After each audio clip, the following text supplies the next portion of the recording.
Yo, we're back again. I'm fresh off keezer build video part. God, what are we up to now? 3 is it? I've just been sticking the collar on top of the lid to the collar, and the lid and the collar, sticking it to my body of the chest freezer. So next step is to get the taps installed. Now I was having to play with these taps. I went for the Intertap stainless steel flow controllers. Very nice bit of kit. Can't get Perlix over here. Not really, anyway. I think you there might be 1 or 2 places that do it, but the prices are just ridiculous. So next best thing. These Intertaps seem pretty well, well respected. So I went for those. So anyway, like I said, I was having a bit of a play with them, kind of ahead of the next part of the keezer build, and then I kind of took it apart like a child, and I was like, how do I get this back together now? I don't know. So I just had to put this like really quick video together. So it's really for kind of very people that are really new to this, like myself obviously, because it took me a while to figure it back out again. So I'm just going to show you how to kind of put the shank, the faucet, back together again. So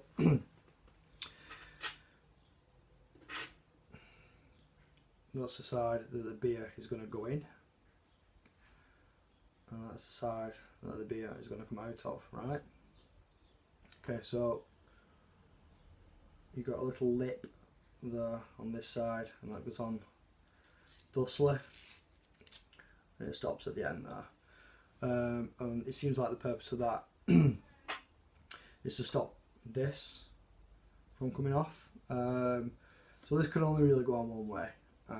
If you put it on the wrong way, which is this way, I think, then that lip that I just showed you is going to stop that from going anywhere.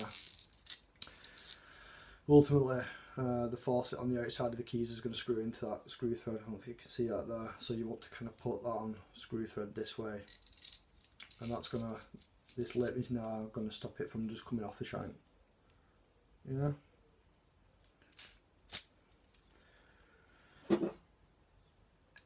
And that's where your kind of faucet's going to screw into, so like that. Okay. Complicated stuff, isn't it? Next is your kind of flange, whatever you want to call it, cover. So that's going to be sitting on the outside of the collar, the keezer collar. It's for decorative purposes, and obviously, if you kind of ballsed up your holes, splintered your wood or whatever, that's going to cover up any kind of indiscretions that you might have. So just kind of push that on. It kind of comes to that smooth bit, but you just force it over, and away you go.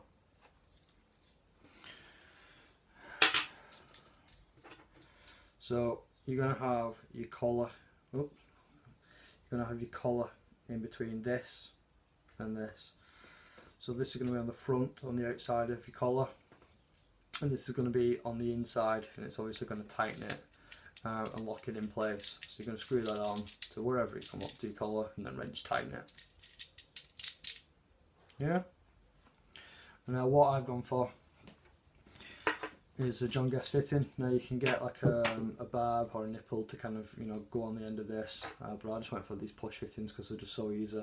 And probably what I'm going to do, and I'm not sure if you need to really with these. If anyone knows, give me a comment. I'm probably going to use some PTFE tape that's suitable for gas and liquid, just to be sure, just to be kind of doubly safe. But anyway, all you do with that is you're literally just screwing that on. Your beer in pipe, or beer out, if you'd rather. Obviously you want it to come out of the keezer and into your mouth. That screws on there like that, you push your pipe in, job done. So, really quick video to show you how to build, or kind of how to reconstruct, once you've deconstructed it, an Intertap faucet. So, cheers, I'll see you again soon.